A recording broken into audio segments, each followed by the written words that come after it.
Sir, कल रात तकरीबन 2:30 बजे योर फॉरेस्ट रेंज की सीसीटीवी पर कुछ सस्पिशियस एक्टिविटीज दिखी।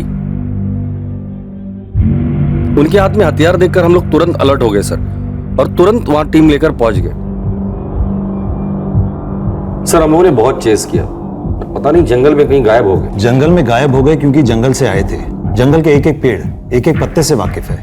ये चड्डी बनियान गैंग वाले लग रहे हैं पाटिल। खतरनाक चड्डी बनियान गैंग जो बड़ी आसानी से अपने हाथ उठाते हैं, लेकिन पुलिस के हाथ बड़ी मुश्किल से आते हैं, हर बार फिसल जाते हैं। Yes, you right sir. उनमें से एक को मैंने धर लिया था, तो फिसल गया। बॉडी पर ऑयल लगाया था। तलवार और चॉपर लेकर घूम रहे थे। हाथों में लूट का सामान था शायद। तुम्हारे इलाके से डकैती की कंप्लेन जरूर आएगी।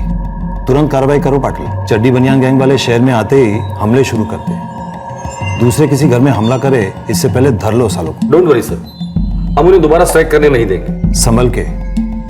तुम्हें याद होगा 3 साल पहले इस गैंग के साथ एक ऑपरेशन के दौरान एक इंस्पेक्टर और एक एएसआई की मौत हुई थी। उनके हत्यारे भी चड्डी बनियान गैंग वाले ही थे।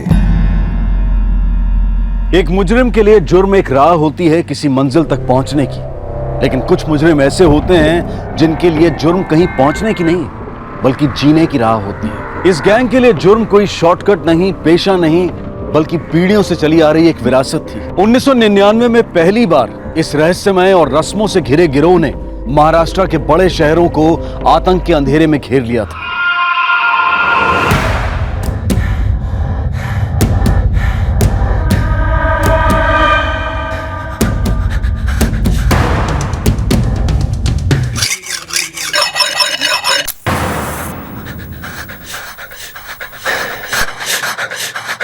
ये गिरोह कभी महीनों सालों तक खामोश रहता है और फिर अचानक से वार करता है। अब 2015 में इस गिरोह ने फिर से अपना सर उठाया था। पुलिस ने कमर तो कस ली थी, लेकिन क्या वो इस चिकने चिपचिपे गिरोह को पकड़ पाएगी? और इसके बदले में पुलिस को क्या कीमत चुकानी पड़ेगी?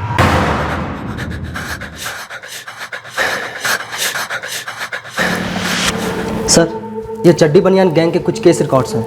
कोई चोरी डकैती कंप्लेंट आई? नहीं सर, अभी तक तो नहीं। शायद जिस घर में चोरी हुई है उसके मालिक शहर से बाहर है। पता नहीं इस चड्डी बनियान गैंग को कैसे पता चलता होगा कि घर में रहने वाले घर में नहीं है।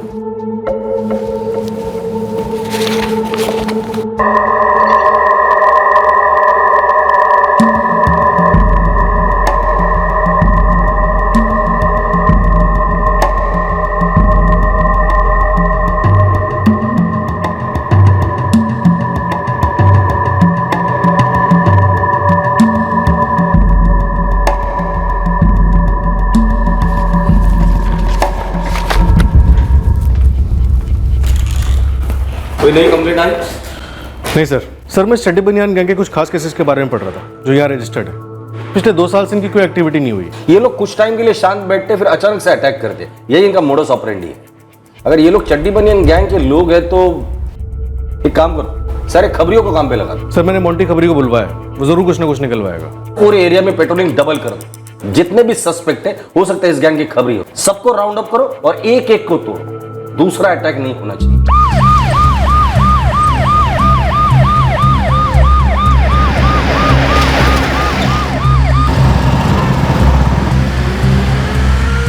कड़ी पेट्रोलिंग जारी थी, सस्पेक्ट्स और मुजरिमों के खबरियों की इंटेरोगेशन जारी थी। पुलिस कोई चांस नहीं ले रही, लेकिन ये गैंग डंके की चोट पर कानून की नाक के नीचे अपने इरादों को अंजाम देने के लिए मशहूर था।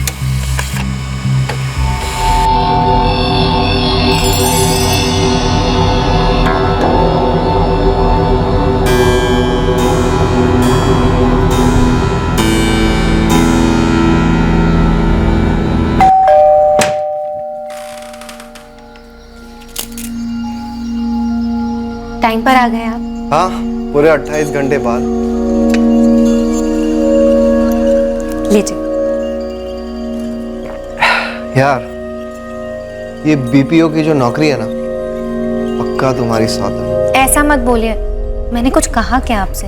एक मिनट, मतलब क्या है तुम्हारा? नहीं, मतलब मेरी दिन रात शिफ्ट चलती रहे और तुमको कोई तकलीफ नहीं होती? मैडम हनीमून से 1 महीने पहले ही लौटे, जल्दी बोर हो गए हमसे। आपकी नौकरी ऐसी है तो है, और मैं आपसे कोई बोर नहीं हुई। आपके भैया भाभी यहीं 1 फ्लोर ऊपर रहते हैं। सारा दिन अच्छे से कट जाता है मेरा। अच्छा, और रातें?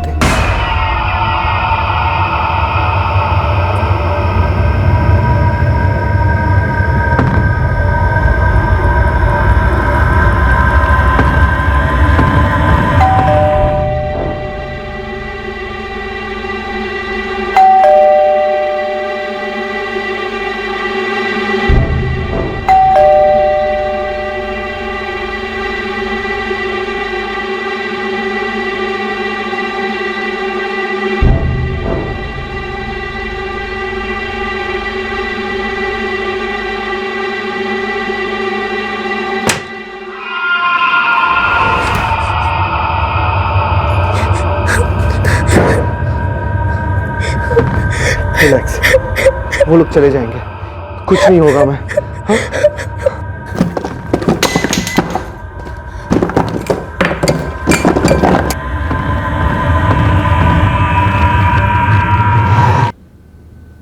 बाहर क्या हो रहा है? लगता है वो लोग चले गए, मैं देख कर आता हूँ। नहीं, आप मत जाइए प्लीज, आप मत जाइए। सुषमा यहाँ ऐसे कब तक बैठे रहेंगे? मुझे कुछ नहीं होगा, मैं देख कर आता हूँ। रिलैक्स।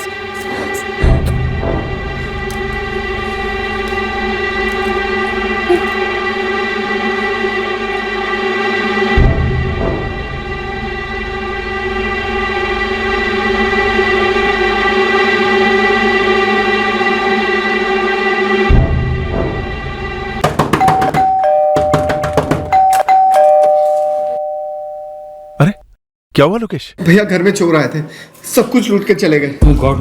तुम दोनों ठीक तो हो ना? जी भैया।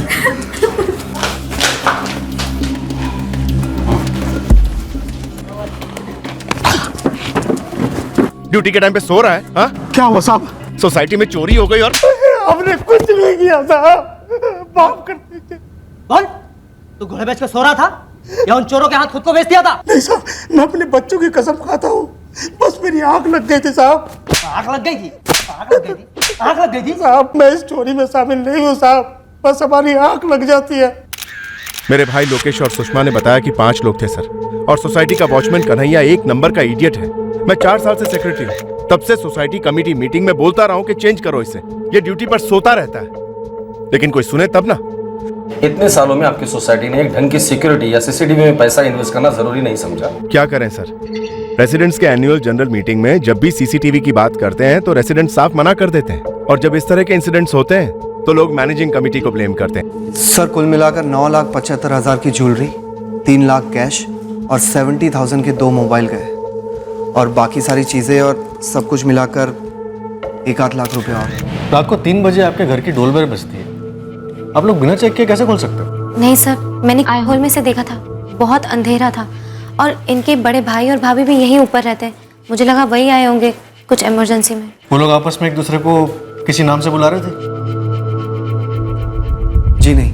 देखिए इसमें साफ दिख तो नहीं रहा, फिर भी ध्यान से देखिए, क्या वो ये लोग थे? हाँ सर, शायद। उनके बदन पे तेल लगा था? हाँ सर। देखिए ये चड्डी बनियान गैंग है तो बहुत खतरनाक, पर आप चिंता मत कीजिए, दोबारा यहाँ हमला नहीं करें, पर आपके आसपास के एरिया में हमला जरूर कर सकते हैं। मिस्टर महेश, एक रिक्वेस्ट थी, आपके इस वरुण नगर एरिया में जितनी भी बिल्डिंग्स हैं उन सारे सोसाइटीज के सेक्रेटरी से मीटिंग हो सकती है जल्द से जल्द? Of course sir. इस गैंग के साथ हमें मिलकर लड़ना है हर मुमकिन कोशिश पर। देखिए हम लोग इनके अगले हमले का इंतजार नहीं कर सकते, हम पुलिस वाले हमारी तरफ से हर मुमकिन कोशिश कर रहे हैं, आप सभी रेसिडेंट का कोऑपरेशन चाहिए।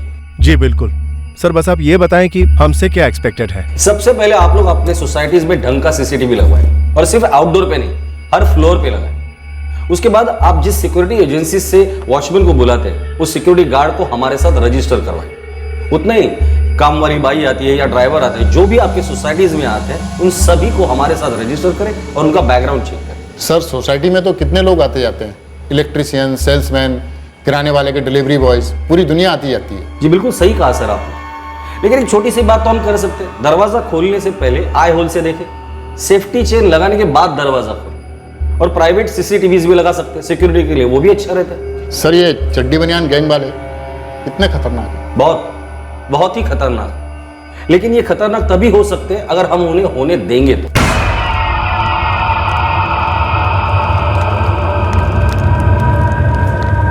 अगली बार डाके के टाइम तुम दोनों ने कुछ खाने की कोशिश की ना तो मुंह तोड़ दूंगा, समझे?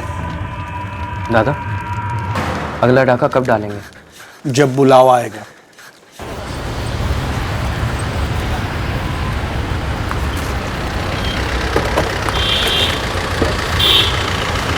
साहब, इस गैंग का जानकारी कम है और कहानियां बहुत ज़्यादा साहब। असलियत कम, अफवाहें ज़्यादा साहब। मानो ऐसा लगता है कि कोई मनगढ़ंत लोग हो साहब। ऐसा भूत होता ना, वैसा साहब। भूत कैमरा में कैद नहीं होते मोंटी। ये लोग असली हैं और मुझे ये चाहिए। सर, ये तो स्टोन मैन और मंकी मैन जैसा दिख रहा है साहब। साहब, ऐसा भी तो हो सकता है कि अपना लोकल पंटर लोग ये चड्डी बनियान गैंग का हवा उड़ाने के लिए सब कर रहे हैं। मतलब चड्डी पहन लिया, बनियान पहन लिया, मुंह पर कालिक लगा दिया और फिर चोरी कर लिया साहब। इसमें कौन सा मास्टरमाइंड की जरूरत है साहब? जो भी है तो चोर, और चोरी भी हुई।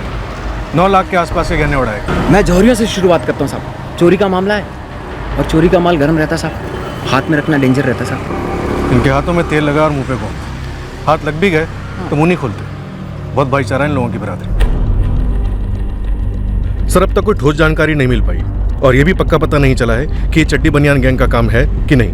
मेरा मतलब है कि कोई उनके नाम और भेस का इस्तेमाल कर रहा हो, जैसे कि कोई लोकल पंटर्स। नहीं, ये लोकल पंटर्स नहीं हो सकते। जिस तरह से वो लोग जंगल में भागे थे, ये चड्डी बनियान गैंग वाले ही होंगे। एक काम करो, खबरियों को एक्टिवेट कर दो, खासकर येउर के जंगल के आसपास वाले सभी हिस्ट्री शीटर्स, पुराने केस के ऑफिसर, सबसे बात करो।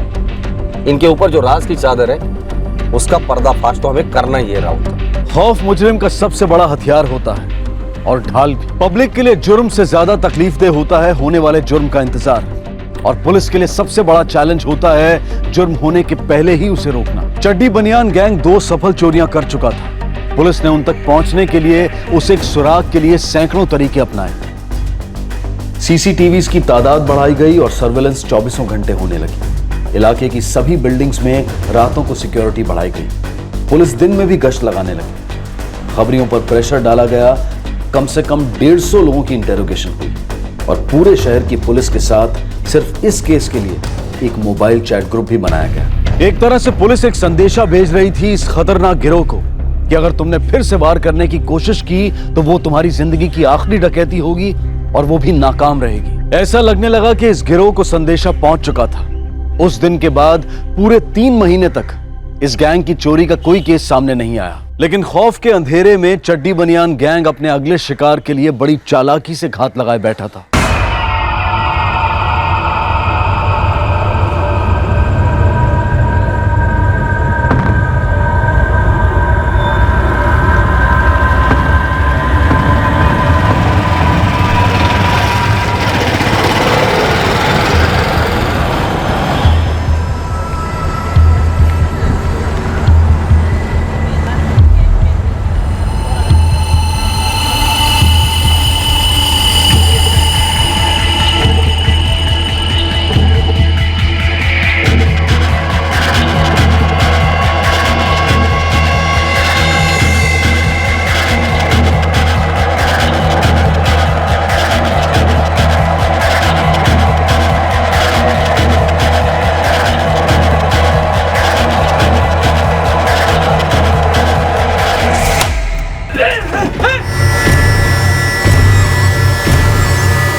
हेलो, क्या आप कौन?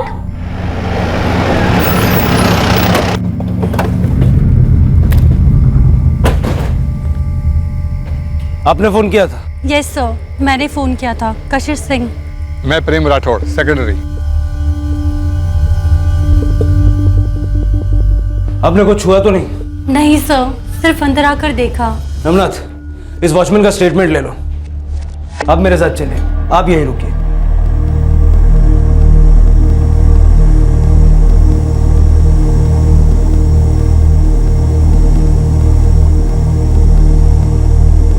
आप अकेले रहते हैं? यस सर, मैं उत्तराखंड से हूँ। मेरी फैमिली वहीं पे रहती है। मैं यहाँ पे मॉडलिंग के लिए आई हूँ। मेरा नाइट शूट था और मेरे पीछे ये सब। घर में कैश और ज्वेलरी कितनी थी? अराउंड 1 लाख कैश और 60 से 70 हज़ार की ज्वेलरी थी सर। कैश और ज्वेलरी के अलावा जो कुछ भी चोरी हुआ है वो इन्हें लिखवा दीजिए। Okay sir. वो लोग मुंह पर कुछ लगाए हुए थे और सिर्फ गंजी पहने थे और नीचे भी कुछ चड्डी बनियान। जी साहब जी। वो लोग 5-6 लोग थे और मुझे बांध कर चले गए और फिर 20 मिनट के बाद लौटे। साहब 2 सेकंड में ऐसे गायब हो गए जैसे अंधेरा निकल गया उन्हें। मैं फिर सीधा सेक्रेटरी साहब के फ्लैट पर गया, उन्हें सारा कुछ बता दिया। सर हमें पता नहीं था कि वो कौन सा फ्लैट में गए हैं, इसलिए हम और सेक्रेटरी साहब खुद जाकर सारे फ्लोर को देखे। तब जाकर देखा कशिश मैडम का फ्लैट का दरवाज़ा आधा खुला हुआ था। जब अंदर झांक कर देखा तब मालूम हुआ कि उन्हीं के घर में चोरी हुई है। सर मेरे पास कशिश का नंबर था तो मैंने उसे फ़ोन लगाया, वो तुरंत इधर आ गई और उसके बाद उसने आपको फ़ोन किया। ये दोनों फ्लैट्स खाली हैं क्या? वो सर ठाकुर जी और शुक्ला जी रहते हैं ना यहाँ पे। फिर ये बाहर से कुंडी क्यों लगी हुई है? Oh my God. 1 minute.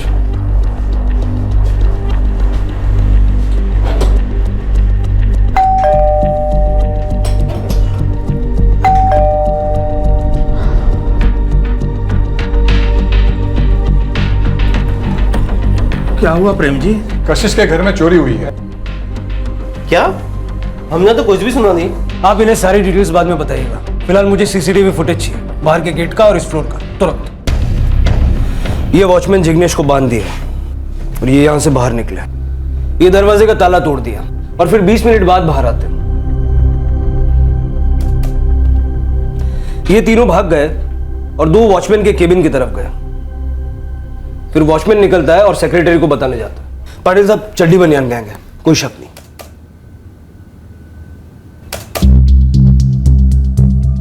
Thank you Pingle, आपने तुरंत मुझे फुटेज दिखाया। चेहरे तो नहीं दिख रहे इसमें, पर है यही 5 लोग। हाइट, बॉडी, हथियार सब कुछ सही। चड्डी बनियान गैंग को लेकर जो मोबाइल ग्रुप है उसमें मैं भी हूँ, तो जैसे ही मुझे पता चला मैंने सोचा आपको इन्फॉर्म कर दूं। हम लोगों ने हमारे एरिया में चेकिंग और पेट्रोलिंग बढ़ा दी तो उन्होंने आपके एरिया में हाथ मार दिया। वैसे ये लड़की अकेली रहती थी? हाँ, मॉडल है। FIR लिया है, अभी पता करना है अंदर के किसी का हाथ तो नहीं, बाई वाई या कोई। एक बात पता चली है इनके बारे में, ये लोग किसी लोकल की मदद नहीं लेते, जो करते हैं खुद करते हैं। बस सवाल ये है, इन्होंने यही घर कैसे चुना जहाँ एक अकेली लड़की रहती थी और उस दिन लूटा जिस दिन वो घर पर नहीं थी? अंधेरे में रोशनी एक सवाल बनकर आई कि आखिरकार ये चड्डी बनियान गैंग अपना शिकार किस आधार पर चुनते हैं। अगर इनका कोई लोकल खबरी नेटवर्क नहीं है तो क्या ये खुद ही अपने खबरी हैं? अगर इनकी ये मोडस ऑपरेंडी क्रैक की जाती तो क्या तेल से चिपचिपे ये चोर सलाखों के पीछे होते जहां से वो फिसल ना पाते? एक और घर लूटा गया था और पुलिस के पास CCTV फुटेज और फिंगरप्रिंट्स होने के बावजूद भी हाथ में कुछ भी नहीं था। एक तरफ पुलिस पूरी कोशिश कर रही थी इस गिरोह को पकड़ने की और दूसरी तरफ ये गिरोह अपने अगले शिकार पर निकल चुका था।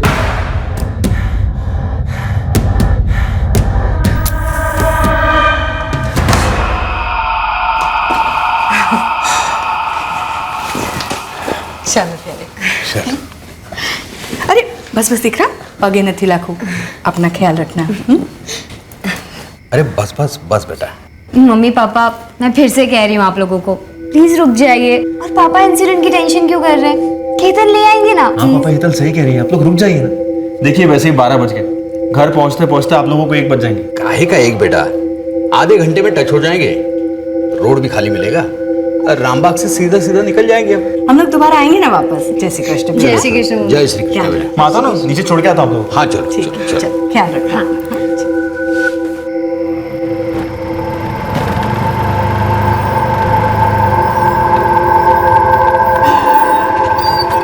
थाने चलोगे? सोनवाड़ी। ओ बस चलो आओ जो आओ जी बेटा।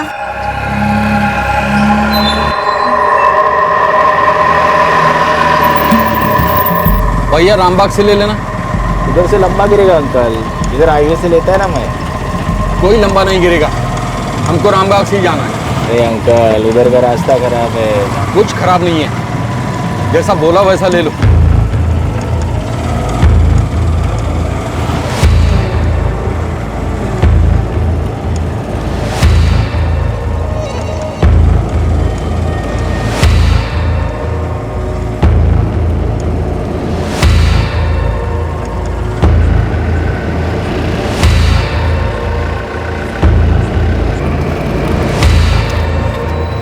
राउत साहब, एक खबर है साहब। अभी अभी मैं ये और जंगल से गुजर रहा था साहब, फिर मैंने देखा उन लोगों को। रातें नशीली मस्त। अरे मोंटी, क्या गाना गा रहा है? कब तक हम यूं जंगल में मंगल मनाते रहेंगे? शादी वादी के बारे में सोचना। अरे तेरी लाइफ बना दूंगी पागल। कल सुबह करते ना।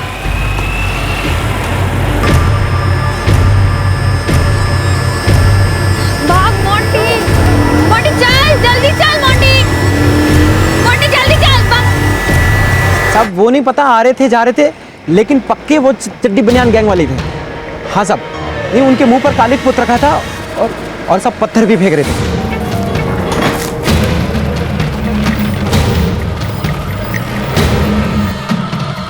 अरे क्या हुआ भाई? मालूम नहीं अंकल, देखना पड़ेगा।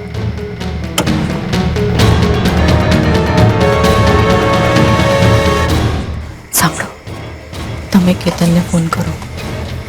अरे केतन आके रिक्शा ठीक करेगा क्या? शुरुआत करें। कांस्टेबल्स को बोलो राइफल लेकर साथ में निकले। अगर उनकी तरफ से एक भी फायरिंग होती है शूट देते।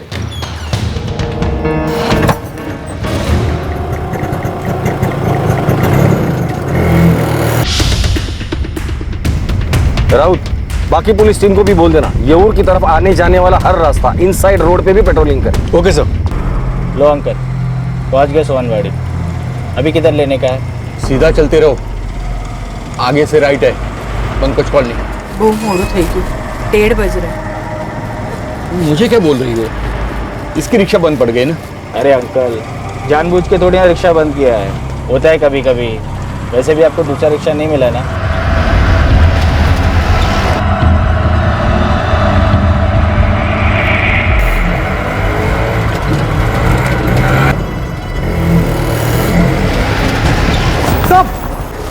साहब उस तरफ चोर है साहब।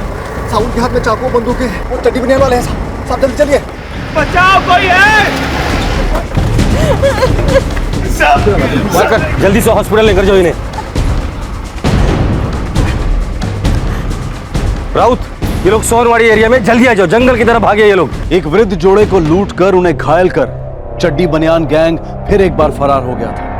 फिर एक बार पुलिस के हाथों से बच निकला था, पर इस बार पुलिस ने ठान लिया था कि वो खाली हाथ नहीं लौटेंगे। घायल जोड़े को हॉस्पिटल भेजा गया और फिर कंक्रीट जंगल के इन सिपाहियों ने घने जंगल में छिपे दुश्मन के घर में घुसकर उन्हें मारने का इरादा बना लिया। उस रात जंगल में कभी जिंदगी फिसली तो कभी मौत।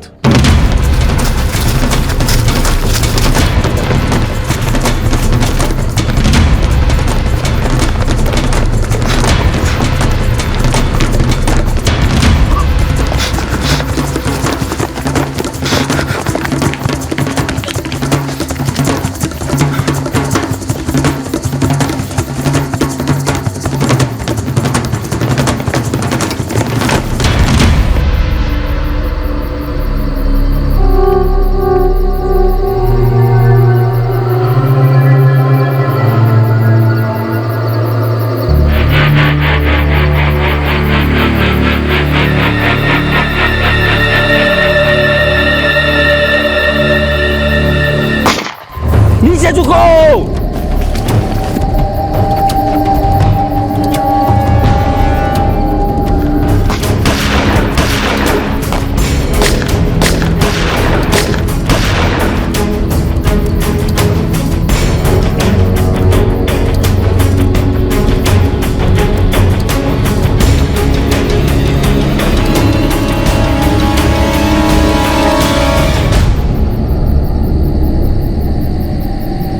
लगता है कट्टों की गोलियां खत्म हो गई है। जब तक कोई भागने की कोशिश नहीं करता कोई फायर नहीं करेगा।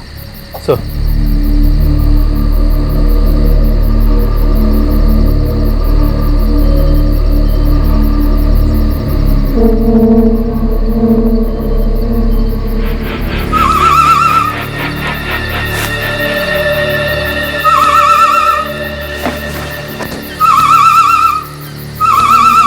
इशारों में बातें हो रही है, सब अलग अलग है। भागने का प्लान बन चुका है। राउत, वारकर और शेख सीधा फायर कर देना। मैं और सोलंकी राइट से कवर करते हैं, शिंदे, प्रकाश और परब लेफ्ट से कवर करना। मूव।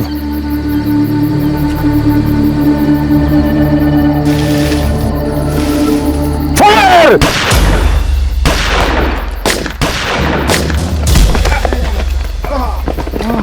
शेख! राउत! सर, पत्थर फेंक के मारा है। शिंदे, प्रकाश और परब दोनों को हॉस्पिटल लेकर जाओ। नहीं सर, आपको ऐसे छोड़कर नहीं जा सकते। जिद मत करो, खून बहुत बह रहा है। मेरे साथ वारकर और सोलंकी रहेंगे। कुलकर्णी को बोला और फोर्स लेके जल्द से जल्द यहाँ पहुंचे। लेकर जाओ जल्दी। परब, शेखर उठा जल्दी। लगता है पांचों भाग गए सर। और पांचों भाग गए तो पत्थर किसने मारा? वो भी इस तरफ से। भागते भागते कोई पीछे की तरफ से पत्थर नहीं मार सकता। तुम्हारे पास गोलियां कितनी बची? 2 सर। सर मेरे पास सिर्फ एक है। मेरे पास एक भी नहीं। बंदूक में गोलियां नहीं थी, लेकिन दिल में साहस पूरी तरह से लोडेड था। एक ऑफिसर और एक कांस्टेबल बुरी तरह से घायल हुए थे, लेकिन बाकी पुलिस वालों का हौसला बुलंद था। हेडक्वार्टर से एडिशनल मदद आई और मदद की कुदरत ने भी, जब सूरज की पहली किरणों ने इस रहस्यमय चड्डी बनियान गैंग का पर्दाफाश किया।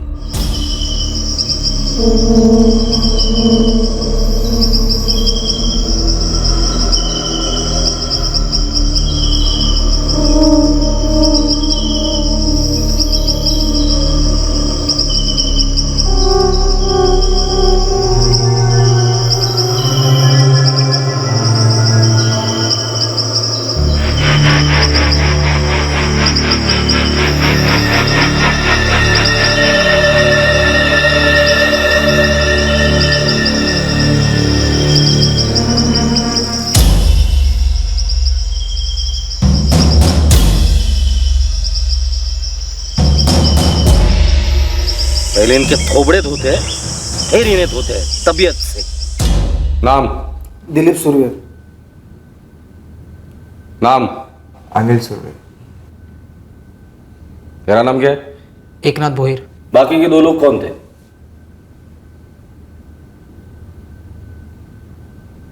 दिलीप, अनिल और एकनाथ। अभी अगर मैं तुम तीनों को जंगल वापस लेकर जाता हूं और तुम्हारे तीनों के भेजे में एक एक गोली ठोक देता हूं तो क्या होगा पता है? मुझे मेडल मिलेगा। अब तुम लोग तय करो, मुंह खोलना है या गोली खानी है। वर्कर तो सर, जंगल जाने के लिए गाड़ी तैयार करो और साथ में हथियार भी लेना। औरंगाबाद। औरंगाबाद साहब।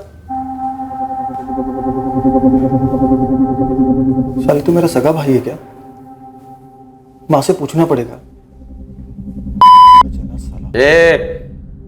ये भाई भाई का प्यार जताने के लिए जेल में बहुत टाइम मिलेगा तुम दोनों को। औरंगाबाद में कहाँ रहते हैं और नाम क्या है उनके? बता।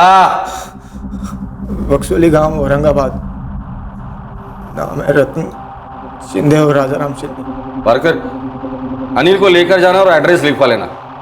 फोटो वोटो हुलिया वलिया जो भी निकल रहा है वो निकलवाओ और सबसे पहले औरंगाबाद पुलिस को इन्फॉर्म करो। चलते।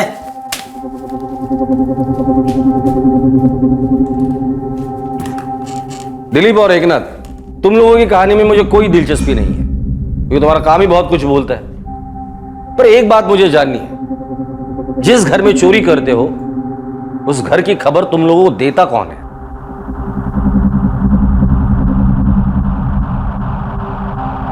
दो दिन तक कड़ी पूछताछ के बाद इस चड्डी बनियान गैंग का सरदार दिलीप सुरवे और उसका साथी एकनाथ दोनों बोले। उसी दौरान पुलिस ने औरंगाबाद से इस गिरोह के बाकी 2 सदस्यों को भी गिरफ्तार कर लिया। पहला घर बंगला था साहब। घर वाले ताला मार के निकल गए थे। वो बंगला मक्खन था साहब। इतना सामान ले गए, पक्का था लंबी छुट्टी पर गए हैं। आपके पास शिकायत करने आता कौन? काफी माल मिला था उस घर से। वो दूसरा घर परेश कॉलोनी वाला राजपूत का, वो क्यों चुना? हमने नहीं चुना साहब, उन्होंने खुद ने चुना हमको अपने लिए। मतलब? मैडम जी, फिनाइल वापरते हैं घर में? जी हाँ। ये देखिए, इससे फर्श बिल्कुल साफ लगेगा। जी नहीं, मुझे नहीं चाहिए। मैम, नया आया है बाजार में, दाम भी कम है बिल्कुल। देखिए। नहीं चाहिए, आप चाहिए। ठीक है मैडम। मैम, पानी मिलेगा पीने के लिए थोड़ा? जी। हमने पहले ही देखा था कि उस बिल्डिंग का वॉचमैन सिर्फ रात को नहीं दिन को भी सोता है। मैं हर घर में सेल्समैन बन करके जाता था। अगले दिन अनिल गया। Good morning ma'am.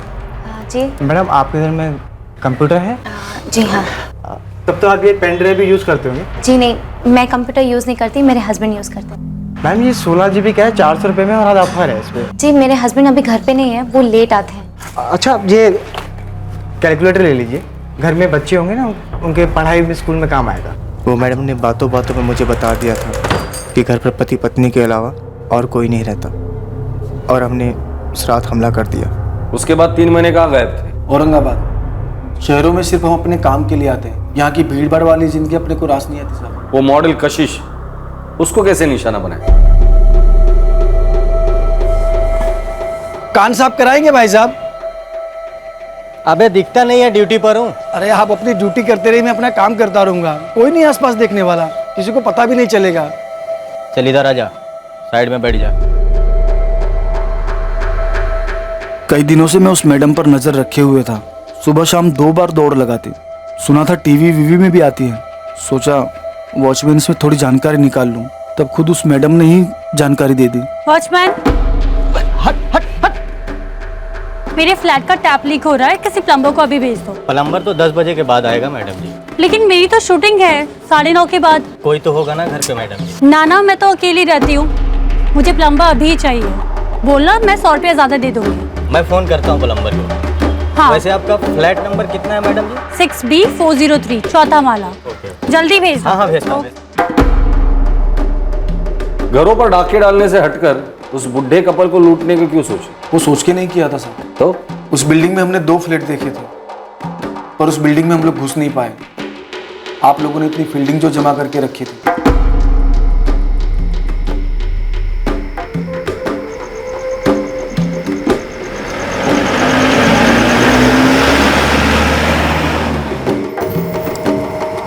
साला मच्छरों की तरह बनना रहे पुलिस वाले। लगता है वापस लौटना पड़ेगा। दादा खाली हो जाएंगे क्या? अभी ज्यादा हीरोगिरी दिखाएगा ना तो पकड़ा जाएगा। एक काम करते हैं, सड़क पे चलते हैं। क्या पता कोई मिल जाए।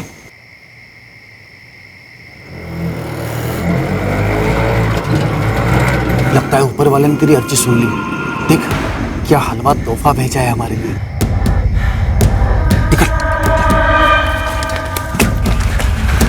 वो लोग बूढ़े थे, बेबस थे, और तुम लोगों ने उन पर चाकू से हमला किया। जब घी सीधी उंगली से नहीं निकले तो उंगली टेढ़ी करनी पड़ती है। और लाख कोशिश के बाद भी जब उंगली सीधी नहीं होती तो क्या करते हैं पता है? उस उंगली को काट देते हैं। और तुम लोग इस समाज की वो टेढ़ी उंगली हो। तुम्हारी फितरत ही कुत्ते की दुम की तरह है, हमेशा टेढ़ी। तकदीर भी तो हो सकती है टेढ़ी। हम जहां से आए हैं, जो हमारी कहानी है, वो आपकी थोड़ी है। बोलना आसान है साहब, टेढ़ा मेढ़ा सीधा, लेकिन जीना एक अलग चीज है। दूसरों की जिंदगी बर्बाद करने को जीना नहीं कहते दिलीप। तुम्हारी जैसी कहानी और लाखों लोगों की भी है, पर वो लोग अपनी कहानी को ढाल बनाकर जुर्म का सहारा नहीं लेते। तकदीर के साथ साथ एक और चीज होती है, मेहनत और नीयत, जो उन लाखों लोगों में है पर तुम लोगों में नहीं है। शुक्र करो कि कानून है यहां पर, जो तुम्हें सजा तो देता है पर सुधरने का एक मौका भी देता है। पर हमें मालूम है अपनी मजबूरी और हालात का बहाना बनाकर तुम लोग फिर चोरी करोगे, हम लोग फिर पकड़ेंगे, तुम फिर चोरी करोगे। लेकिन एक दिन ऐसा आएगा हम पकड़ेंगे नहीं, सीधा ठोक देंगे। राउत, तगड़ा केस बनाओ इन सबके खिलाफ और पेश करो अदालत में। 5 आरोपियों को आईपीसी की धारा 326 घातक हथियार से या किसी अन्य तरीके से जानबूझकर चोट पहुंचाने के लिए, धारा 307 हत्या करने के प्रयास के लिए, धारा 394 लूट के दौरान जानबूझकर चोट पहुंचाने के लिए, धारा 397 लूट या डकैती के इरादे से हत्या या गंभीर चोट पहुंचाने के लिए, धारा 459 किसी के घर में सेंध लगाने के दौरान गंभीर चोट पहुंचाने के लिए, और धारा 34 एक ही मंशा से जुर्म करने के तहत बुक किया गया है। चुराए गए कुछ गहने और कैश पुलिस ने बरामद कर लिए थे, बाकी गहनों की खोज अभी जारी है। खौफनाक चड्डी बनियान गैंग को पकड़ने में अपनी जान की परवाह ना करते हुए महाराष्ट्र पुलिस के दिलेर ऑफिसर्स और कांस्टेबल्स ने अपनी ड्यूटी के प्रति अपनी निष्ठा का बेहतरीन प्रमाण दिया। क्राइम पेट्रोल उन्हें सैल्यूट करता है। महाराष्ट्र, उत्तर प्रदेश, उत्तराखंड, राजस्थान, पंजाब और आंध्र प्रदेश, देश के कई राज्यों में इस चड्डी बनियान गैंग के कई प्रकार हैं। इन डकैतों के बारे में कई अफवाहें हैं, कई काल्पनिक कहानियां हैं जो इन्हें राज में लिपटे एक गुप्त पंथ का दर्जा देते हैं, जबकि हकीकत यह है कि अन्य किसी भी क्रिमिनल की तरह इस गुट में भी वही लोग शामिल हैं जो मेहनत और ईमानदारी से नहीं बल्कि जुर्म के शॉर्टकट द्वारा अपना पेट और अपना व्यसन पालना चाहते हैं। इनका रौद्र रूप और विचित्र रिवायतें सिर्फ एक छलावा है आतंक का माहौल तैयार करने के लिए। जुर्म एक भेड़िया है जो अलग अलग रूप धारण करके हम तक पहुंचने के प्रयास में रहता है, लेकिन हमें मेमना नहीं बनना है, शेर की तरह डटकर उसका मुकाबला करना है। और इस लड़ाई में आप और हम पुलिस की बहुत बड़ी मदद कर सकते हैं, चौकन्ने रहकर, सतर्क रहकर। CCTV cameras, double doors, qualified security guards हमारी सुरक्षा जरूर बढ़ाते हैं, लेकिन साथ ही किसी अजनबी के साथ जरूरत से ज्यादा अपनी पर्सनल डिटेल डिस्कस करना भी अक्सर नुकसानदायक हो सकता है।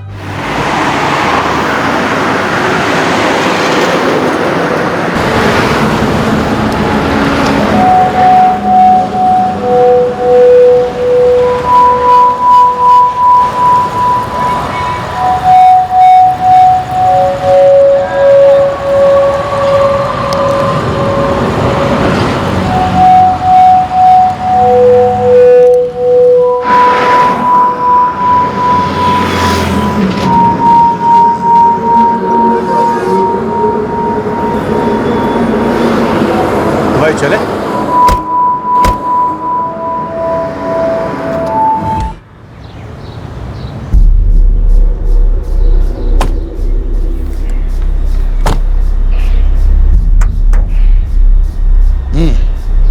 आजा।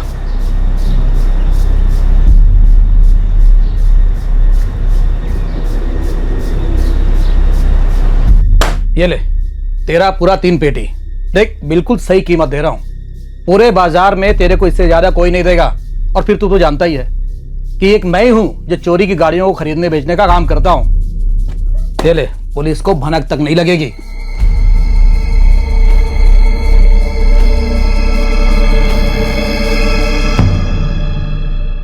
अशोक कदम, यह उस शख्स का नाम था जिसकी हत्या हुई थी।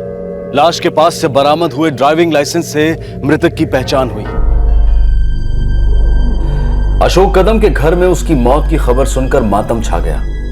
पुलिस पूरी कोशिश कर रही थी गुनहगारों तक पहुंचने की, लेकिन इस जुर्म को अंजाम देने वाले मास्टरमाइंड तक पहुंचने में कई साल लग गए, क्योंकि सुराग के तौर पर पुलिस के पास सिर्फ एक नाम था। अरे सुनो, कैलाश नाम के आदमी को जानते हो जो इस एरिया में टैक्सी चलाता है? कुछ पता है उसके बारे में? कैलाश नाम के आदमी को जानते हो जो टैक्सी चलाता है? कैलाश नाम है, टैक्सी चलाता है यही विक्रोली में। मैं किसी कैलाश को नहीं जानता। अरे गौरव भाई। अरे सुलेमान, कैसे हो? क्या हाल है? बस बढ़िया। क्या बात है भाई, आज तुम करवाने वाले हो क्या बोनी? बोल किधर जाने का है? कहीं जाना नहीं है गौरव भाई। फिर किसी के बारे में जानना था। किसके बारे में? कोई कैलाश करके एक बंदा है। कैलाश क्या? अब यही तो पंगा है, पूरा नाम पता हो तो कुंडली खुद नहीं निकाल दूं। तो भाई कोई फोटो वोटो होगी उसकी? बस इतना पता है कि टैक्सी चलाता है, शायद विक्रोली में। तू एक काम कर, घाटकोपर जा, देख अगर विक्रोली की टैक्सी है तो घाटकोपर से सवारी जरूर उठाता होगा। बाकी मैं अपने दोस्तों में पूछवाता हूँ यहाँ पे। चलो पक्का पूछना। हाँ चल चल, मिलते हैं भाई। पुलिस अशोक कदम की हत्या के मास्टरमाइंड कैलाश को ढूंढ रही थी। उनके पास सिर्फ इतनी जानकारी थी कि कैलाश एक टैक्सी ड्राइवर है। सारी कोशिशों के बावजूद भी पुलिस कैलाश का पता नहीं लगा पाई थी। इन्वेस्टिगेशन मानो रुक गई थी, लेकिन कैलाश रुकने वाला नहीं था। वो एक और हत्या की योजना बना चुका था और बहुत जल्द उसे अंजाम देने वाला था।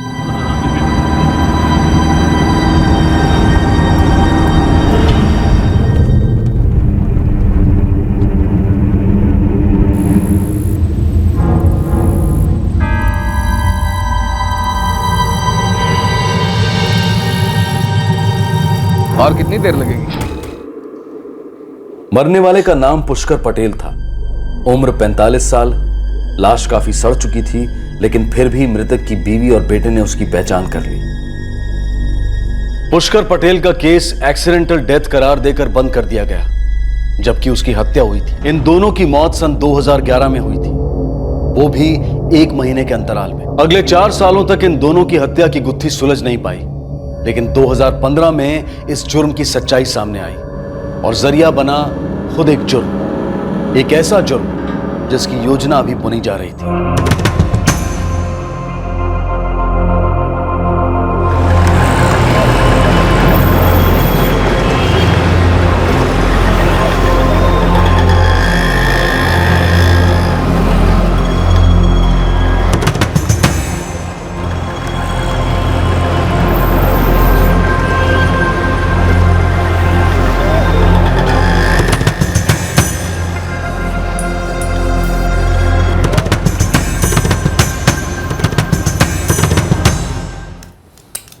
5,000 स्कूल की फीस, वो भी ये हाफ टिकट के।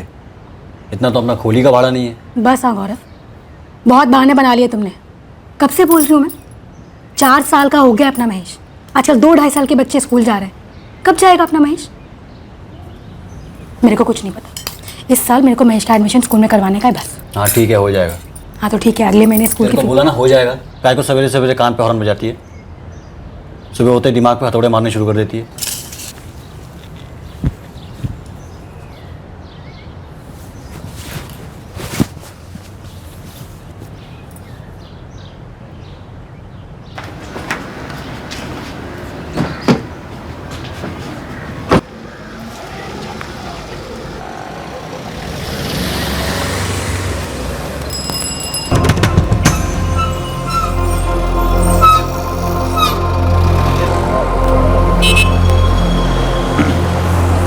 तुलसी नगर, बैठो।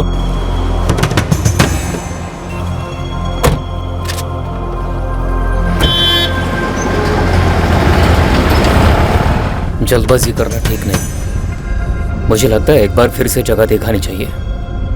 जो भी करेंगे सोच समझ के करेंगे। अबे 1 हफ्ते से यही तो कर रहे हैं, कितना सोचेंगे? लोहा गर्म है, मार देते हैं हथौड़ा।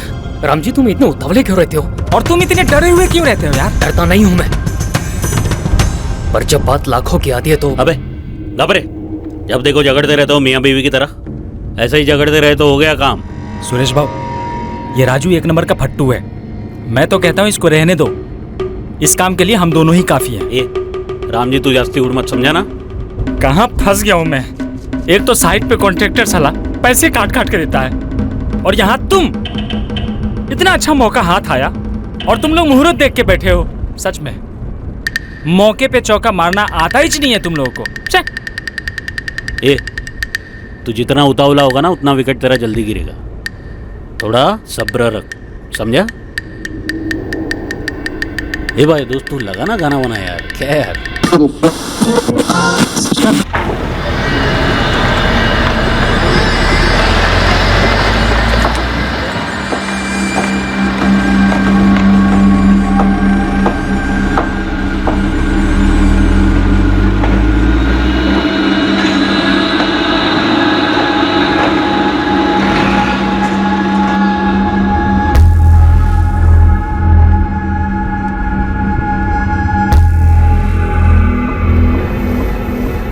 तुलसी नगर। पूरा नक्शा दिमाग में छप गया है, अब और देर नहीं करनी चाहिए हमें। मुझे लगता है हमें कुछ दिन पता था मुझे तू यही बोलेगा। तो गलत क्या बोला? हाँ, याद रखना, जल्दबाजी करने वाला अपनी जुबान भी चला लेता है और चाय का मजा भी नहीं पर वचन मत दे मुझे, समझा? सुरेश भाऊ समझा दो इसको। ए तुम लोग का भाई, चले काम करते आज एक बार फिर नजर मार के आते, फिर तय करते क्या करना है। सुरेश भाऊ, ज्यादा नजरें घुमाएंगे ना तो किसी की नजर में आ जाएंगे।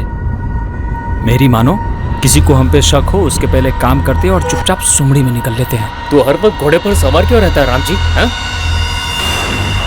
देख, सुरेश भाऊ सही कह रहे हैं। आज चक्कर मारते हैं माणिकपुरी का, फिर तय करेंगे कब श्री गणेशा करना है, सही दिन देखकर। और देखो और घूमो, अबे और चाहो तो पंडित जी से मुहूर्त भी निकलवा लो, ऐसे तो काम हो गया। अरे ए राम जी, अब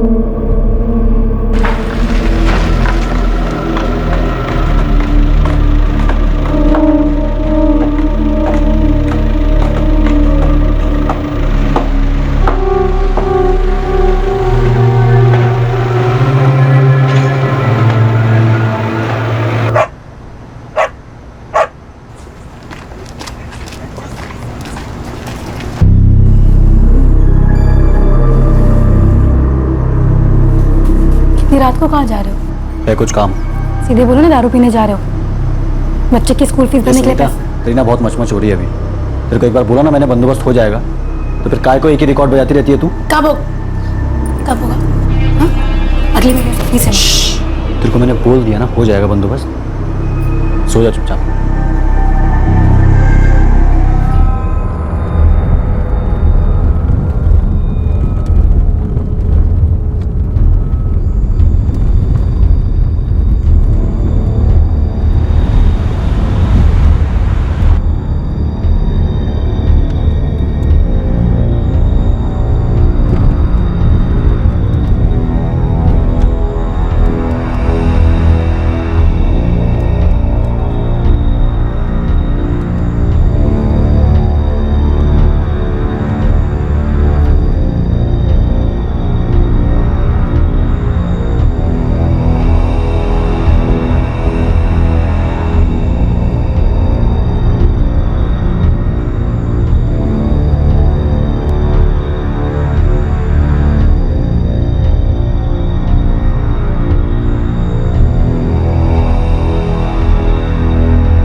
तुलसी नगर। बैठो।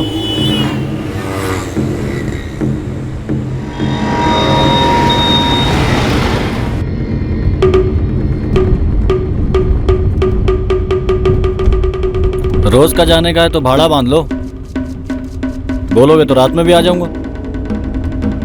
नहीं वो जरूरत नहीं है, 2-3 दिन का ही काम बाकी है। तुम तीनों क्या कंस्ट्रक्शन साइट पे काम करते हो?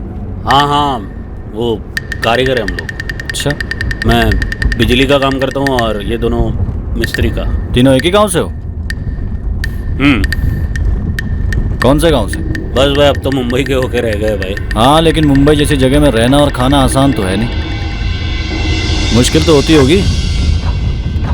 अब मुझे ही ले लो, इतना कमा लेता हूँ कि पेट भर जाए, मगर जी नहीं भरता।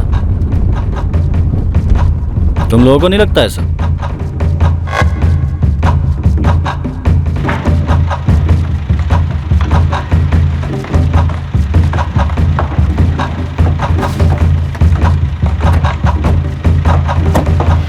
सुनो भाई, साफ साफ बोल देता हूँ, अपने को भी पैसा बनाने का है। मेरे को मालूम है तुम लोग कुछ बड़ा करने वाले हो, मैं भी तुम लोगों के प्लान का हिस्सा हो सकता हूँ क्या?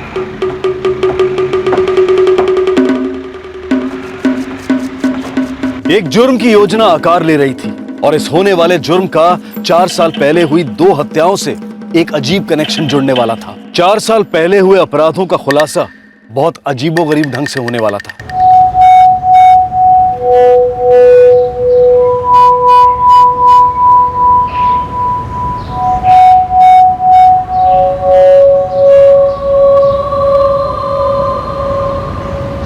तो प्लान क्या है? कौन सा प्लान भाई? हाँ कोई प्लान नहीं हम लोग का। ए भाई मेरे को शेंडी मत लगाओ, कई दिनों से तुम्हारी बातें सुन रहा हूं मैं।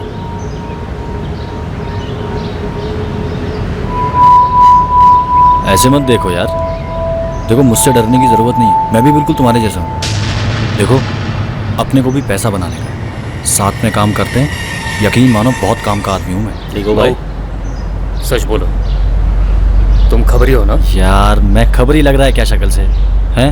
तुम्हें क्या लगता है क्या करने वाले हो? कोई बड़ी आसामी पार्टी को लूटने का प्लान है तुम्हारा? और अगर मैं सही हूँ तो मानिकपुर में कोई शिकार ढूंढ रखा है तुम लोगों ने, सही जगह ढूंढी है। किसके घर में झाड़ू फेरने वाले हो? पीछे कर रहे हो तुम लोग का? इरादा पीछे आने का नहीं, साथ आने का। बोलो क्या कहते हो?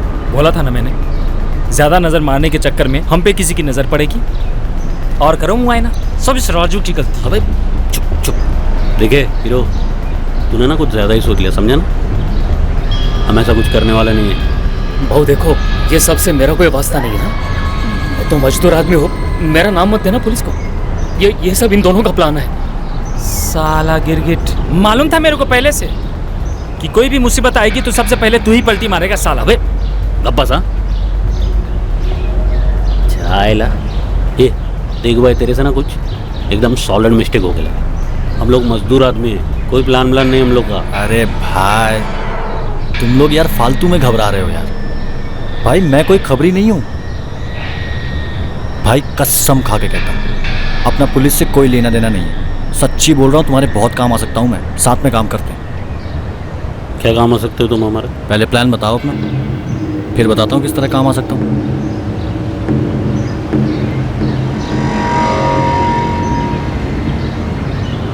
मानिकपुरा में एक सोसाइटी है, ग्रेसिया साइट्स, उसके बी विंग में दूसरे मंजिले पर एक जौहरी रहता है, प्रकाश मेहता। मालूम पड़ा है घर में काफ़ी जेवरात और रोकड़ा रहता है। तो गेट पे गार्ड तो होगा, उसका क्या करोगे? अबे क्लोरोफॉर्म से बेहोश करेंगे और क्या करेंगे?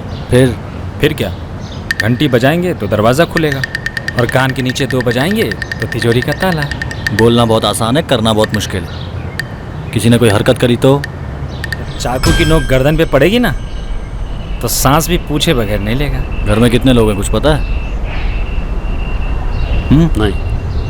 फैमिली होगी, बीवी होगी, बच्चे होंगे। सो तो है। फिर किसी ने कोई हलचल करी, कोई हरकत करी तो क्या करोगे? ऐसा कैसे शोर मचाएंगे? अबे डांट के खुपचे में बिठा देंगे वो लोग को। फिर भी किसी ने रायता फैला दिया तो क्या करोगे? अभी उसके आगे क्या करने का है वो तो प्लान में होना चाहिए ना। है तुम में से किसी के अंदर गुर्दा कि चाकू घुसेड़ दे किसी के अंदर? देख बे शाणे, हम लोग को ना खून खराबा नहीं करना है, चुपचाप पैसे लेना और निकल लेना है। समझ गया, तुम लोगों से नहीं होगा, पर मेरे लिए बहुत आसान है। जरूरत पड़ी तो मैं चलाऊंगा चाकू। तुम तिजोरी साफ करना, मैं गला साफ करूंगा। मंजूर है? मैं गला साफ करूंगा। बोलने में क्या जा रहा है? जब करना पड़ेगा ना तब पता चलेगा। ए भाई, कर चुका हूं।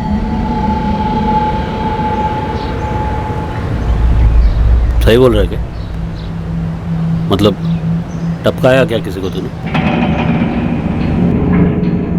कहने को तो प्लान लूट का था, लेकिन इस लूट के प्लान की प्लानिंग किसी और मकसद से ही की गई थी। मकसद था एक जुर्म की जड़ तक जाने का। प्लान बनाया गया था यह पता लगाने के लिए कि किस जुर्म को अंजाम दिया गया था, और इस प्लान को एक्शन में लाया गया था 10 दिन पहले।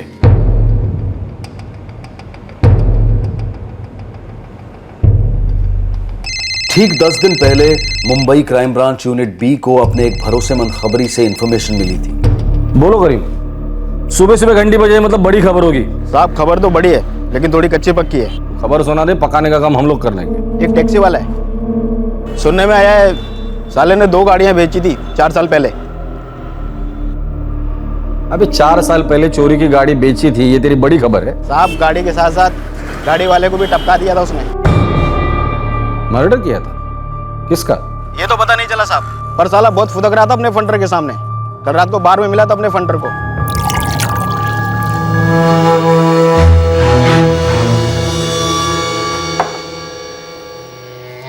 लानत है साला तेरे ऊपर, चेन चोरी में अंदर गया। तू एक काम कर, तू घर जा, तेरे से कुछ नहीं हो जा। अपन का धंधे में चलता है, दोबारा देखना। तू साला चिंदी चोर का चिंदी चोर रहेगा।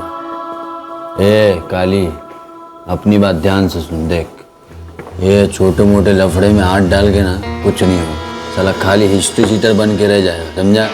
और जब भी कोई बड़ा लफड़ा होएगा ना, पुलिस तेरे को पकड़ के अंदर कर देगी। तो क्या करने का? जो भी करने का है बड़ा करने का, समझा क्या? ये 2-2 हज़ार की चेन लूट के ना कुछ नहीं होगा, साला बड़ा हाथ मारने का, लाखों का खेल खेलने का। और नौबत आई ना किसी को टपकाने की तो टपका देने का, साला कोई वांदा नहीं। पैसा रहेगा ना तेरे पास तो किधर भी अंडरग्राउंड हो सकता है। तो साला पुलिस छू भी नहीं पाई तेरे को। कुछ भी बोलता है यार तुम। हलवा किसी को टपकाना, कभी टपकाया किसी को? बात करता है। मारा है ना, वो भी एक को नहीं 2 को। फिर भी क्या हुआ? बैठा ना मैं इधर तेरे सामने। वो खुद अपने मुंह से बोला साहब। मर्डर किसका किया था? ये तो पता नहीं, लेकिन दारू के नशे में था तो फेंक नहीं रहा था, ये पक्का है। 2 मर्डर? कब किए मर्डर? 4 साल पहले। क्या बिगाड़ लिया पुलिस ने मेरा? साला बिंदास घूमता हूँ। अब करोड़ों का आबादी है, एक आध इधर उधर गायब भी हुआ तो चलता है। साला अपनी बीवी को नहीं मालूम, पुलिस को क्या खाक मालूम चलेगा? साहब इतना बताया, 2 मर्डर किया था 4 साल पहले। नाम क्या बताया उसका? गौरव रमन, यही विक्रोली में टैक्सी चलाता है। ठीक है, देखता हूँ।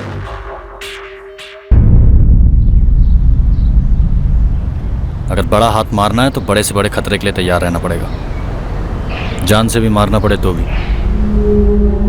तो क्या सच में तूने किसी को? 2 लोगों को, ऊपर पार्सल, और पुलिस को पता भी नहीं चला, और न कभी पता चलेगा।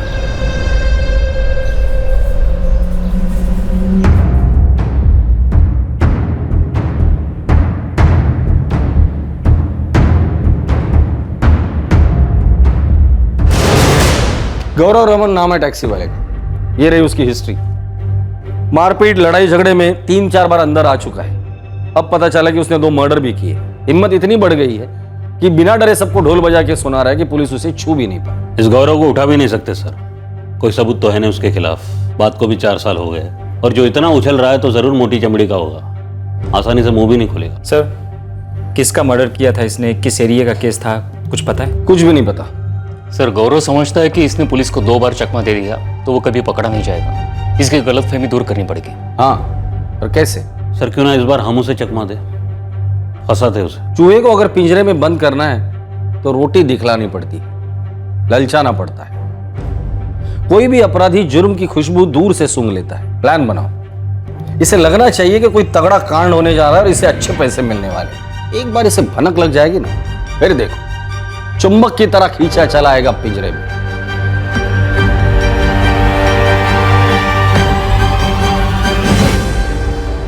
इस ऑपरेशन का पहला कदम था टैक्सी ड्राइवर गौरव रमन को ढूंढ निकालना।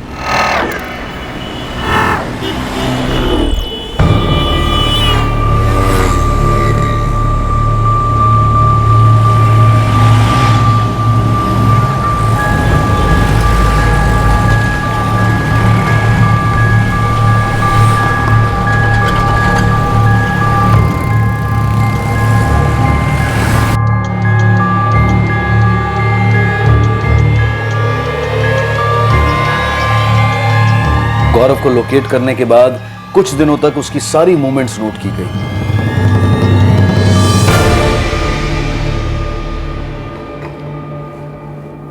आमतौर पर विक्रोली स्टेशन से सवारी उठाता है, तुलसी नगर एरिया में भी काफी आना जाना है उसका। रहता भक्ति नगर चौल में है।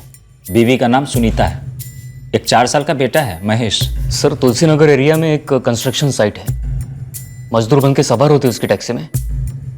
हाँ, और किसी पॉश एरिया के घर को लूटने का प्लान सुनाते हैं। मजदूर का गेटअप और लूट की कहानी सही है। अब बन रहा है ड्रामा। कुछ दिन तक रोज उसकी टैक्सी में जाएंगे भाड़े से, टैक्सी में ही प्लान डिसाइड करेंगे। जुर्म की फितरत नशे की तरह होती है। देखना, अगर सब सही रहा ना, अपने आप खींचा चलाएगा हमारे जाल में।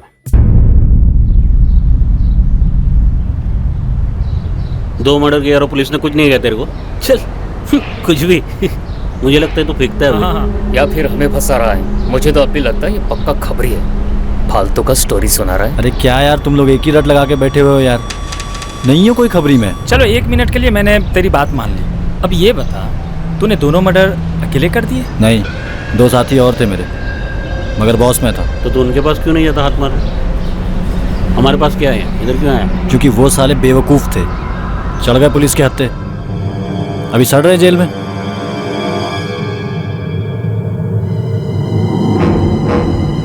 उन उल्लुओं को अकल ही नहीं थी, अभी गए अंदर लंबे टाइम के लिए। तो उन लोगों ने पुलिस को तुम्हारा नाम नहीं दिया? कैसे बताते? उन दोनों को मैंने अपना नाम तो कैलाश बताया था। अब जब वो दोनों पकड़े गए तो पुलिस ने तीसरे साथी का नाम पूछा, तो उन्होंने कहा कोई कैलाश था जो टैक्सी चलाता है। फिर क्या, पुलिस निकल गई कैलाश को ढूंढने के लिए। मालूम क्या, साला हद तो तब हो गई जब एक खबरी अपने पास ही आके पूछता है, भाई कैलाश को जानते हो क्या? कोई कैलाश करके एक बंदा है। कैलाश क्या? मालूम क्या, मैं उसको बोला कि भाई घाटकोपर में जाकर ढूंढ, उधर मिलेगा। अभी ढूंढता रहेगा जिंदगी भर। साला तो अपने साथियों को फंसा सकता है, क्या गारंटी हम लोगों ने फंसाएगा? भाई मैंने नहीं फंसाया उनको, वो फजल को मैंने बोला था कि फेंक दे मोबाइल। आजकल साला पुलिस ये मोबाइल से सारे केस सॉल्व कर देती है, लेकिन सुनी नहीं उन्होंने मेरी। 2000 है इसके बटुए में। ये घड़ी, अंगूठी और चैन भी तो है। अरे मोबाइल भी एकदम नया पीस लगता है। अबे ये नया पीस ना तेरे को पुरानी जेल पहुंचा देगा। सच्ची बोल रहा हूँ, फेंक दे इसको, मरेगा वरना कसम। अरे नहीं मरूंगा यार, कम से कम 1500 रुपए तो मिल ही जाएंगे। अरे पागल है, 1500 के चक्कर में ना जिंदगी भर जेल में सड़ेगा। ये समझा ना इसको यार। अरे कुछ नहीं होगा यार। अरे मैं इसे वापरूंगा नहीं, बेच दूंगा। अरे देख, ये मेरा जिम्मा है, तू टेंशन मत ले, ठीक है? लेकिन साले ने मोबाइल बेचा नहीं। 2 महीने बाद खुद का सिम कार्ड डाल के चालू किया।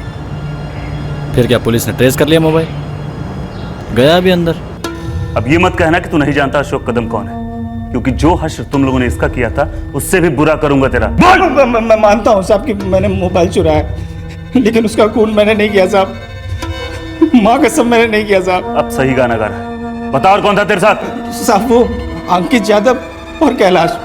ये पूरा प्लान कैलाश का था साहब। कहाँ मिलेंगे? साहब मुझे सिर्फ अंकित का पता मालूम है।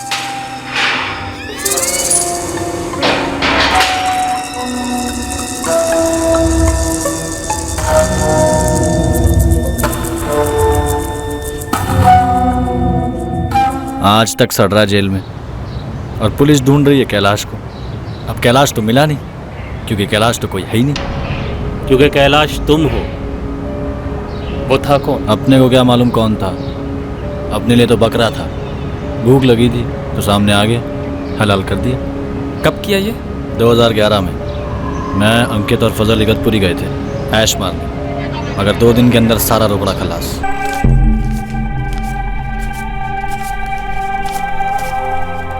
ए भाई, अपन के पास तो सिर्फ 80 रुपए बचे हैं। इधर देख, मेरे पास सिर्फ 150 रुपए बचा है। और अपने पास 120। आइला, फिर लॉज का भाड़ा भी देना है। 300 रुपए तो उधर ही चला गया और बाकी का बचा 50 रुपए। इन 50 रुपए में अपन तीनों का ना तो एक टाइम का खाना होगा और ना पीना, और मुंबई जाने का तो सवाल ही नहीं उठता। अरे कुछ समझ में नहीं आ रहा यार, फिर से भिखारी बन गए हम लोग। भाई ऐसे खाली बैठ के तो कुछ नहीं होगा, बाहर निकलते हैं और करते हैं कोई झोल।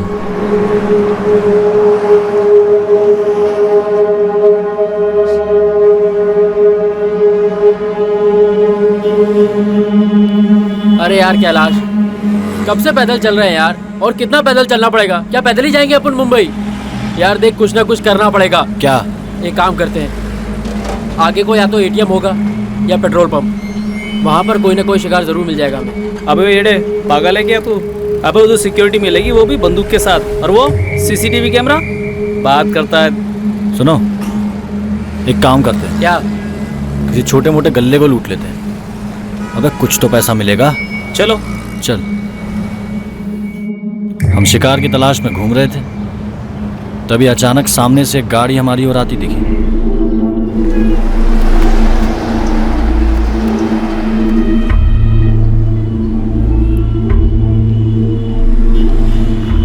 भाऊ, किधर जा रहे हो? तुम लोगों किधर जाना है? मुंबई लेके चलोगे? एक आदमी का 75 रुपया लगेगा। मंजूर है तो बैठो। हाँ मंजूर है, मंजूर है। ए बैठ रहे, चलो रे भाऊ।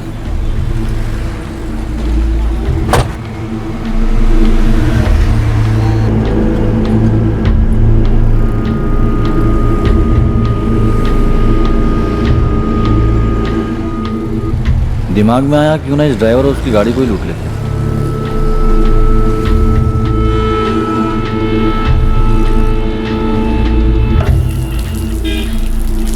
हम हल्का होने के बहाने गाड़ी से उतरे। गाड़ी में एक लंबा वायर पड़ा है, उसी से गला घोट देते हैं साले का। भाई, ड्राइवर के गले में चेन है और हाथ में अंगूठी भी। अब तो इसी गाड़ी में मुंबई जाएंगे। और गाड़ी में बिकवा दूंगा, वो भी बढ़िया दाम में। ठीक है, तो लग जाते हैं काम पे। चलो। तो भाई चले। अब गाड़ी मैं चलाऊंगा। तो ये थी उस ड्राइवर की कहानी। अपने को तो उसका नाम भी मालूम नहीं था, वो तो अगले दिन अखबार में पढ़ा, तब मालूम चला कि अशोक कदम नाम था।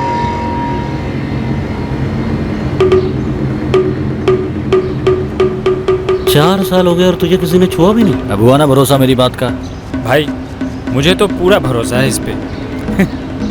तुम लोगों को क्या लगता है? मेरे को भी पूरा भरोसा है। ए राजू, क्या बोलता है तू? यार तुम लोग इसकी बातों में मत आओ, इसका भरोसा कैसे कर सकते हैं?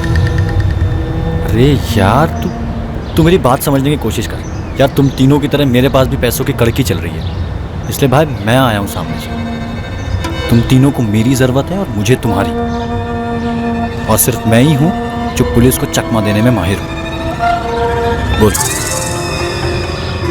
ठीक है, ये हुई ना बात यार। जरा जानने को दिल कर रहा है, ये अशोक कदम के बाद दूसरे और किसको ठिकाने लगाया आपने? हाँ गौरव भाई, कौन था? चल बता अभी गाँव मत का बोल। पुष्कर पटेल नाम था उसका, आंगड़िया चलाता था, पैसे देता था उधार पे, मेरे को भी दिए थे टैक्सी के लिए।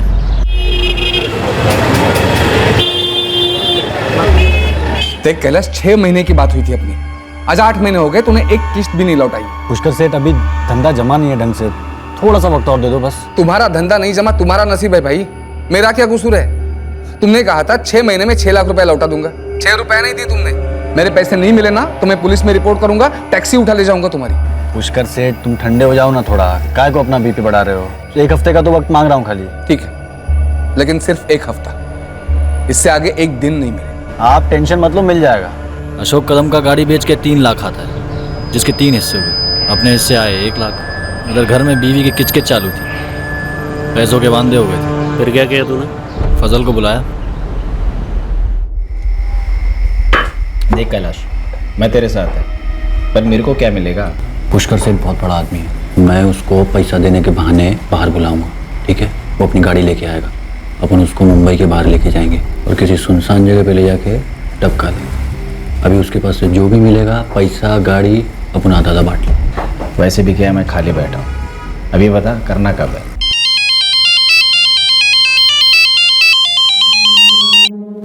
अरे वाह कैलाश, क्या बात है, सामने से फोन किया, वो भी हफ्ता होने से पहले। मुझे तो लगा तू खा गया मेरे 6 लाख और मुझे जाना पड़ेगा पुलिस में तेरी शिकायत करने। क्या सेठ, तुम भी गरीबों को पुलिस का उल देते हो। तुम्हारे पैसे तो लौटा नहीं थे, तो पैसे लेकर आ जाओ ऑफिस। सेठ एक छोटा सा प्रॉब्लम है, लेकिन अब क्या प्रॉब्लम है? वो पैसे विक्रोली में नहीं, खोपोली में है। खोपोली क्यों? क्या है ना सेठ, अपना एक दोस्त आ रहा है उधर किसी बिजनेस के काम से, उसके पास रोकड़ा है लेकिन टाइम नहीं है, तो अब उनको जाके लेना पड़ेगा उधर। तो तू अपनी टैक्सी में लेके आना। वही तो राड़ा है ना सेठ, अपना टैक्सी गैराज में है, तो मैं सोच रहा था आपके साथ जाके ले आता हूँ। वैसे भी 1-1.5 घंटे का रास्ता है, क्या कहते हो? सेठ अपना दोस्त है ना, बहुत पहुंची हुई चीज है। वो शेयर मार्केट में पैसा लगाता है, तुमको अच्छा लगेगा उससे मिलके, क्या कहते हो? ठीक है, बता कल कब चलना है?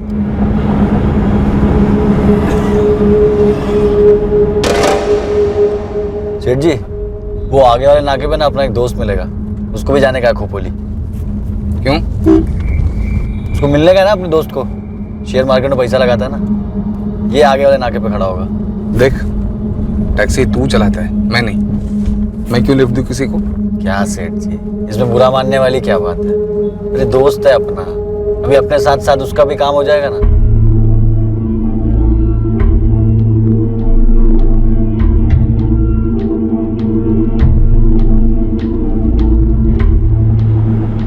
क्या रे फजल, बैठ।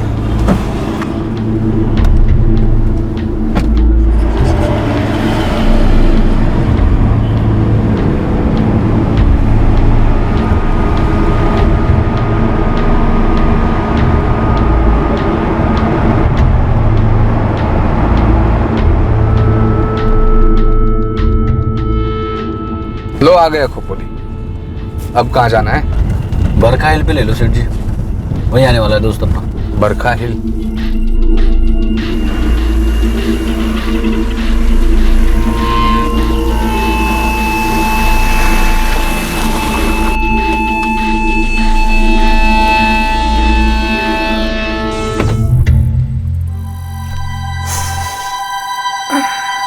कहाँ है तेरा दोस्त? 1 मिनट। हाँ सेठ। हाँ क्या रे पंकज, किधर है? और क्या, हम तो पहुंच गए। हाँ आजा आजा आजा आजा। हाँ सेठ जी इंतजार कर रहे हैं। सेठ 5 मिनट में आ गया बस। 5 मिनट?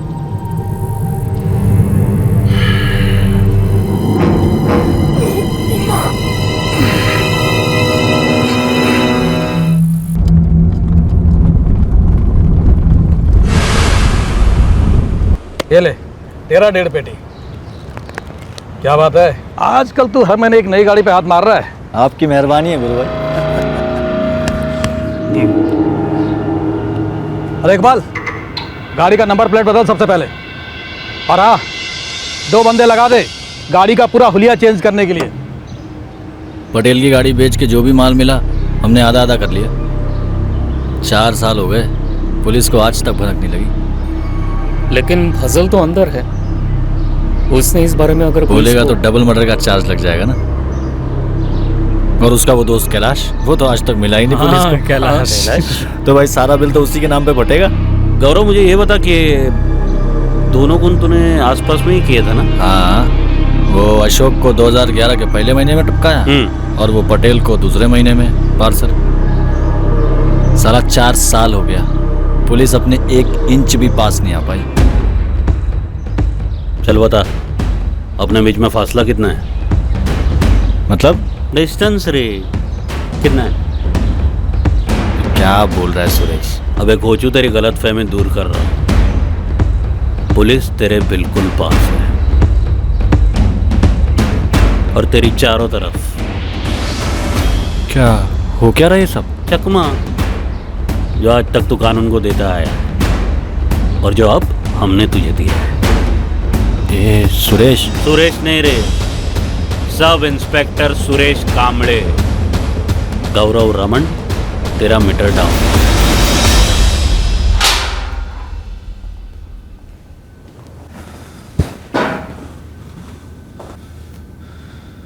तुम पुलिस वाले हो, सारा नाटक मुझे फंसाने के लिए किया था ना।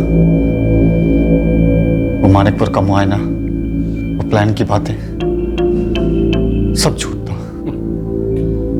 तेरे चेहरे पर यह हैरानी देखकर अच्छा लगा। पुलिस को चकमा देने में बहुत माहिर है ना तू। गौरव उर्फ कैलाश आज खुद कैसे चकमा खा गया, अब मार खाएगा। क्या कहता था तू? पुलिस तुझे छू नहीं सकती। फिक्र मत कर गौरव, छुएंगे तो अब भी नहीं, बिल्कुल हाथ नहीं लगाएंगे। अब बात डंडे से होगी।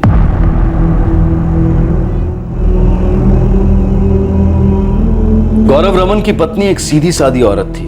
वो जानती थी कि उसका पति थोड़ा सनकी है, अपने परिवार के प्रति गैर जिम्मेदार है, लेकिन वो ये नहीं जानती थी कि उसके हाथ दो इंसानों के खून से रंगे हुए थे। उसे यह हकीकत जानकर काफी गहरा सदमा लगा। उसे बिल्कुल अंदाजा नहीं था कि वो एक गुनहगार के साथ जिंदगी बसर कर रही थी। उस रात अशोक कदम को नासिक की सवारी मिली थी, जिसे ड्रॉप करके वो मुंबई वापस लौट रहा था। कुछ और पैसे कमाने की उम्मीद में उसने गौरव और उसके साथियों को अपनी गाड़ी में लिफ्ट दी। वो उन लोगों के इरादों से बिल्कुल अनजान था।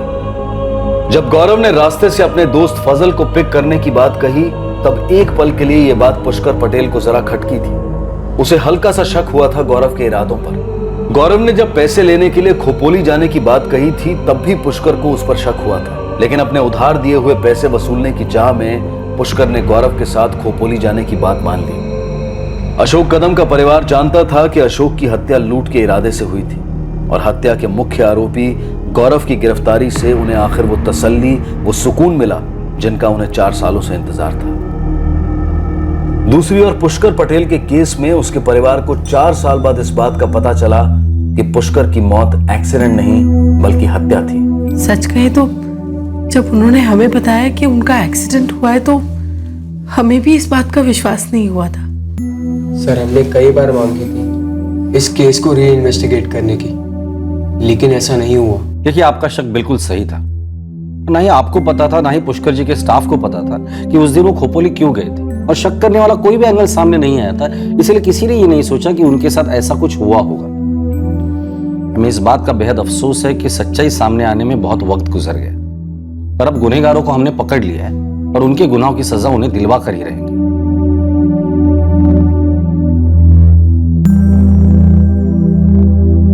अशोक कदम के केस में गौरव, फजल और अंकित पर हत्या के लिए आईपीसी की धारा 302, सबूत मिटाने के लिए धारा 201 और लूट या डकैती के इरादे से हत्या या गंभीर चोट पहुंचाने के लिए धारा 397 लगाई गई है। पुष्कर पटेल का केस, जो एक एक्सीडेंटल डेथ रिपोर्ट हुआ था, उसे बतौर मर्डर केस फिर से रीओपन किया गया, और इस केस के आरोपी गौरव रमन और फजल खान पर हत्या के लिए आईपीसी की धारा 302, सबूत मिटाने के लिए धारा 201 और लूट या डकैती के इरादे से हत्या या किसी को गंभीर चोट पहुंचाने के लिए धारा 397 लगाई गई। पुष्कर पटेल और अशोक कदम का केस अलग अलग एरिया के पुलिस थानों में दर्ज हुआ था, और वो भी 2011 में, और फिर 4 साल बाद किसी और ही एरिया की Mumbai crime branch unit B के हाथ एक छोटी सी इंफॉर्मेशन लगी कि गौरव रमन नाम के एक टैक्सी ड्राइवर ने 2 हत्याएं की हैं। उन्हें इस बात की भी जानकारी नहीं थी कि हत्या किन 2 लोगों की हुई है, लेकिन दाद देनी होगी Mumbai crime branch unit B के अफसरों की, जिन्होंने बड़ी ही मुस्तैदी और चतुराई से एक ऐसा प्लान बनाया कि मुजरिम खुद ब खुद उनके जाल में आ फंसा। और यही नहीं, 4 सालों से कानून को चकमा दे रहे अपराधी से Mumbai crime branch unit B ने बड़ी ही चालाकी से इकबाल जुर्म भी करवाया। फिर एक बार यह डंके की चोट पर साबित हुआ कि क्राइम नेवर पेस। कुछ वक्त तक अपने जुर्म की सजा से बचने में कामयाब रहा अपराधी अगर यह सोचने लगे कि कानून उसके गिरेबान तक कभी नहीं पहुंच पाएगा, तो यह सिर्फ उसकी गलतफहमी है, जैसे कि इस केस के मुजरिम को थी। 4 साल तक वो कानून से बचता रहा, लेकिन आज वो जेल की सलाखों के पीछे है और केस का ट्रायल जल्द ही शुरू होने वाला है। फिर मुलाकात होगी अगले एपिसोड में एक और चौंका देने वाले केस के साथ। तब तक सतर्क रहें, सुरक्षित रहें और देखते रहें क्राइम पेट्रोल सतर्क। सबक एक को सीख हम सबको। जय हिंद। इस तरह के और भी एपिसोड देखने के लिए हमारे चैनल को सब्सक्राइब करें और बेल आइकन दबाना ना भूलें।